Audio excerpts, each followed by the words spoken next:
አዲስ የገባችሁ እንደሚባለው ሰብስክራይብ አድርጉ ለብዙ ሰዎች እንዲተላለፍ የሚያስፈልገው ነገር አድርጉ ቢያንስ 7000 ሰው ያየው ከሆነ 7000 ሰው ላይክ ቢያደርግ ዩቲዩብ ራሱ ወደ ብዙ ሰዎች ያሻግረዋል ስለዚህ እዚህ አየር ላይ ያላችሁ በሙሉ አሁን ነው ንኩት ሰላም መምህር ሰላም ሰላም እንዴት ነሽ እንዴት አመሸህ እግዚአብሔር ይመስገን አለን እግዚአብሔር ይመስገን እኔም አንድ 3 ህልሞች አሉኝ በባለፈው ያቋረጥኩት ነው ምን ያው ቦታ ልልቀቅ ብዬ ሲበዛ ህልሙ የተወሰነ ተናግሬ ያቋረጥኩትና ከዛ በኋላም አንዱ ለጨምር ያለው እና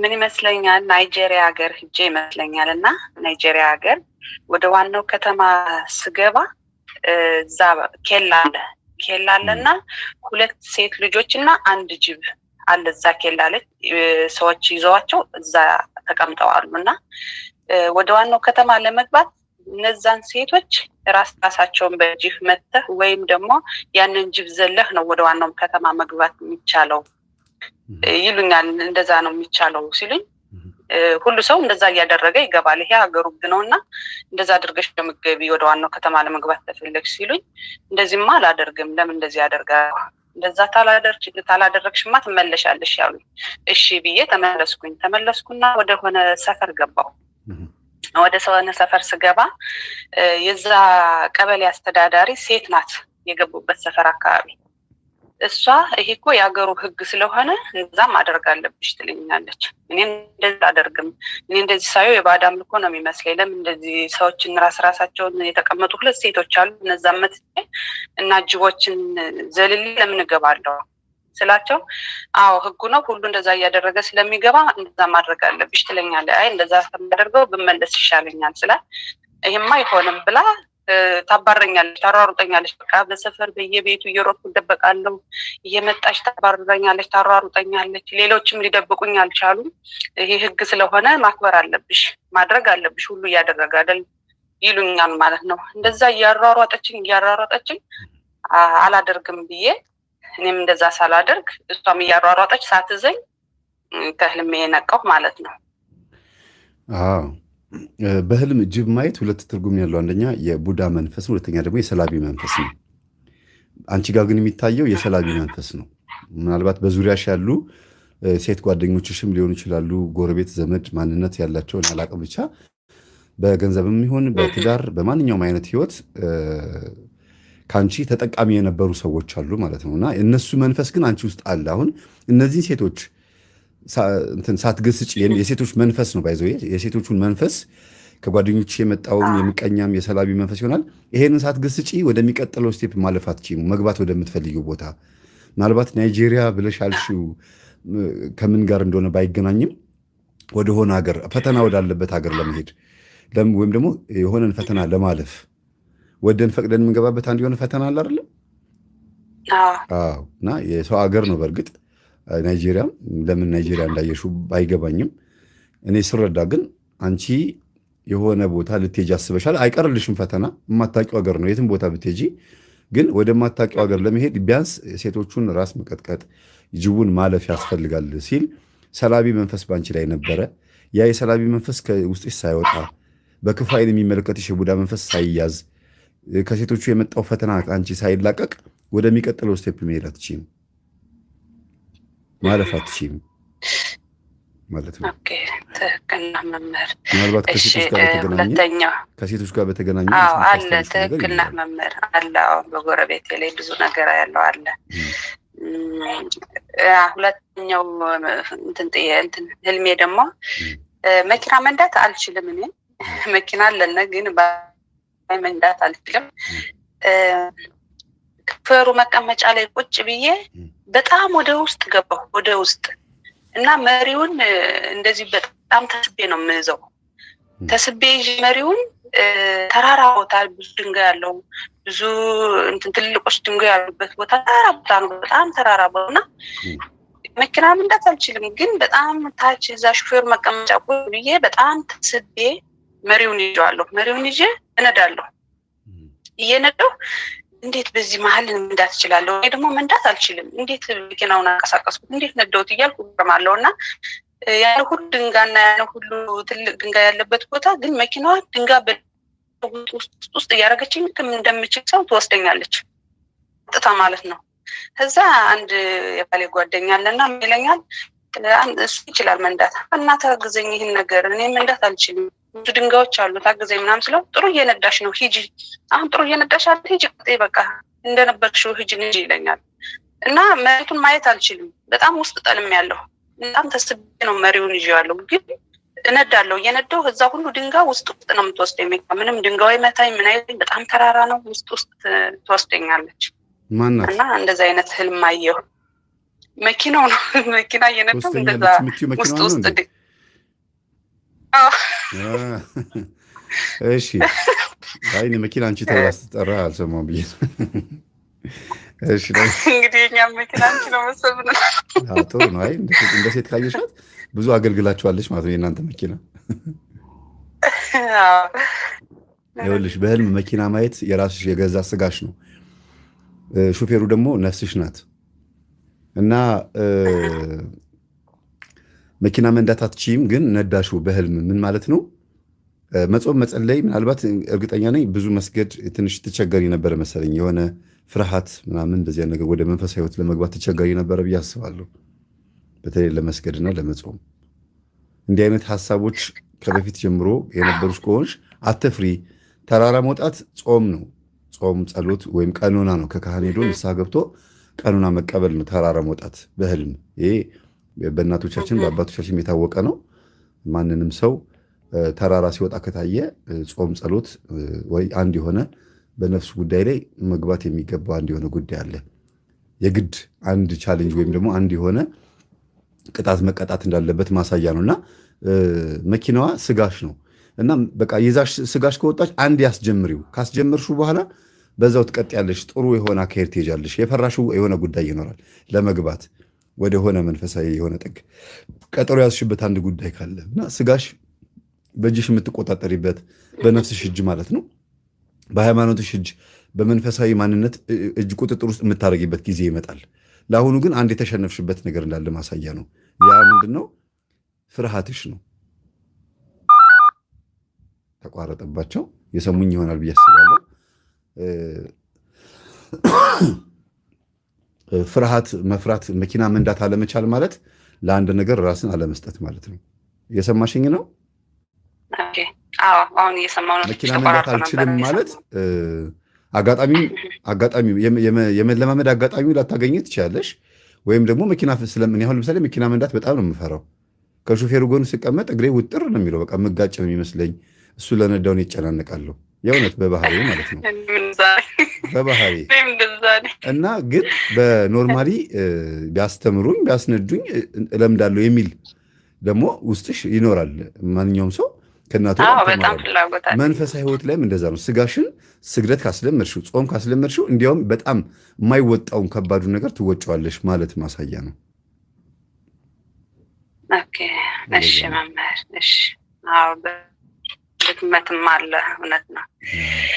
እሺ ሶስተኛው ደግሞ አሁን በቀደም ነው ያህልምኩትና የሆነ ስራ ቦታ የሆነች ሴት የምትሰራበት ጽይም ሴት ናት። እንደዚህ እንደ እናቶቻችን ያለች ሴት ፍርፍር ያለች ጽይም ሴት፣ ጽይም ነው አዲስ የምል ማለት ነው። ከእሷ ስራ ቦታ ሄድኩና ታግዥ ያለሽ ወይ ስላት በጣም ሙሉ ፈቃደኝነት አግዝሻለሁ ብላ በደስታ ለማገዝ እንትን አለሽ፣ ፈቃደኛ ሆነሽ ማለት ነው። የምጠይቃትን ሁሉ አግዝሻለሁ ነው በቃ የምትለኝ። እኔ አግዝሻለሁ ይህን ብዬ ስጠይቃት እኔ አደርግልሻለሁ አግዝሻለሁ ትለኛለች። እና ያንን ስራዋን ቦታ እንዲሁም እዚህ ስራ ቦታ አንቺ ብትሰሪበት ትለኛለች። እና አብሬያት እስከተቀመጥኩ ሰዓት በዛ በተቀመጥኩበት ረጅም ሰዓት አብሬያት ተቀምጬ ምንም ስራ አልሰራም፣ ምንም ስራ የለውም። እንደ ይህን ያክል ሰዓት አብሬሽ ቁጭ ብያለሁ፣ ግን አንድ ነገር አልሰራሽም፣ ምን ስራ አለው ይሄ ነገር ስላተኝ፣ አሁን አይደለም ስራው በኋላ ነው ስራው የሚመጣው። በኋላ ግን ማስተናገድ በጣም ይሻል፣ ብዙ ሰዎች ይመጣሉ፣ ብዙ ስራ አለው፣ አሁን ግን የለም ትለኛለች። ፈቃደኛ ትሆንሽ ደግሞ አንቺን ለማገዝ በጣም ፈቃደኛ ነኝ፣ የምትጠይቂኝ ሁሉ ለማገዝ ፈቃደኛ ነኝ። በጣም በደስታ በሙሉ ደስታ ነው እንደዛ የምትለኝና እዛ መጨረሻ ላይ ምን አለችኝ? የትየዋ ባል የአንድ አካባቢ ኃላፊ ነው፣ በጣም ኃላፊነት ያለው ሰው ነው፣ ባለስልጣን። ምን ትለኛለች? ሴትዮዋ ልጆች አሏት። እዛ ግን ከዛ ልጆች በኋላ መውለድ ትፈልጋለች፣ ግን መውለድ አትችልም። ምን ትለኛለች? ከባሌ ልጅ ወልደሽ ስጪኝ፣ ልክ ከማህፀን እንደወጣ አድርጌ ልጁን አሳድገዋለሁ፣ እንደ ራሴ ልጅ አድርጌ እንከባከበዋል፣ ከባሌ ልጅ ወልደሽ ስጪኝ ትለኛለች። እንዴት እንደዚህ ይሆናል? ታንቺ እኔ እንዴት ልጅ ወልጅ ስላት፣ በቃ እኔ ፈቅጄልሽ ከባሌ ልጅ ወልደሽ ስጪኝ ትለኛለች። እንደዚህ አይነት ህልም አሁን በቀደም ነው። ይገርማል። በገሃድ አንድ የማውቀውም አለ ልክ እንደዚሁ በትክክል በህልም አይታ በእውንም እሪያው ራሱ መጥቶባታል። አንዲት ልጅ እንግዲህ አንቺ ትዳር ላይ ያለች ሰው ነሽ። ልጅ አላችሁ እናንተ? ሁለት ልጅ አሉኝ። አሁን ደግሞ 5 ወር ነፍሰ ጡር ነኝ። ስለዚህ ልጅሽን ለታቦት ስጭ እሺ። ከባሌ ያቺ ሴት ቤተክርስቲያን ናት። የቤተክርስቲያንን ያጫት ደግሞ ክርስቶስ ነው። ሙሽራው ክርስቶስ ነው። ሙሽራይቱ ቤተክርስቲያን ናት። እና ልጅሽን በስለት መልክ ለእግዚአብሔር መስጠት እንዳለብሽ ማሳያ ነው። ከባሌ በስለት መልክ ለእግዚአብሔር ስጭልኝ፣ እግዚአብሔር እንዲያገለግል አምጪ እንደማለት ነው። ያቺ ቤተክርስቲያን ናት። ለምን አሁን አይደለም ጊዜው፣ በጣም ብዙ ስራ የሚበዛበት ሰዓት ይመጣል። ማለት በልጅሽ ዘመን ሲያድግ በጣም ትልልቅ ብዙ ስራዎች አሉና ነይ ከኔ ጋር ስሪ፣ ደስ ያለሽን እኔ ያግዝሻለሁ፣ በሁሉ ነገር እኔ ያግዝሻለሁ ማለት አሁን ለምታረጊው ነገር በሙሉ እኔ ፈቃደኛ ነኝ፣ እንከባከብሻለሁ፣ በማንኛውም ስርዓት ማለት ነው። ልጁን ተወልዶ እስኪያድግ ድረስ ቤተክርስቲያን ዝግጁ ናት። እኔ ይሄንን ነገር በአካል ስለማቅረው እንደዚያ ነገር በህልም በተደጋጋሚ ልጅ ወልደሽ ስጭኝ ብለው የሚማጸኑ ሴቶች መጥተው ተማጽነው ራሳቸውም በእውን መጥተው ጠይቀዋል። እንደገናም ደግሞ የቤተክርስቲያን ምሳሌ ሆኖ መጽሐፍ ላይ አንብቤያለሁ። እጅግ በጣም ነጭ ልብስ የለበሰች ሴት መታ እባክሽን የምትወልጂው ልጅ ለባሌ ስጭልኝ ብላ አንዲት ሴት ስትማጸን፣ ያቺ ሴት ደግሞ በቤተክርስቲያን የተመሰለችው ሲፈታ ህልሙ ራሱ የመጽሐፉ ህልም እንዲሁም በሰው ተመስሎ የሚመጣ ለምሳሌ መጽሐፈ ወቅሪስ ይሉታል። ምናልባት አባ ገብረ ኪዳን ይመስሉኛል ይሄ መጽሐፍ የጻፉት። ግን በታሪክ ላይ በገዛ መጽሐፉ ላይ ምን ይላል? ይሄ ውቅሪስ የሚባለው ሰው አንዲትን የባለስልጣን ሚስት ይወድና ከእሷ ጋር ለማማገጥ ይሞክራል። ሲጀምር ገና ታሪኩ ማለት ነው። ይሄው ቅዱሱ አባት ገና ህይወቱ ሲጀምር ከአንዲት ሴት ጋር ለመተኛት ትዳር ላይ ያለችን ሴት ለመተኛት ሲሞክር ይላል በህልሙ እግዚአብሔር እንዳይሰናከል እኮ ነው እንግዲህ ሲያስተምረው። በህልሙ መልአኩ የሚጠብቀው መልአክ በሚወደው ሰው በኩል መጥቶ ተመስሎ አናገረው ይላል።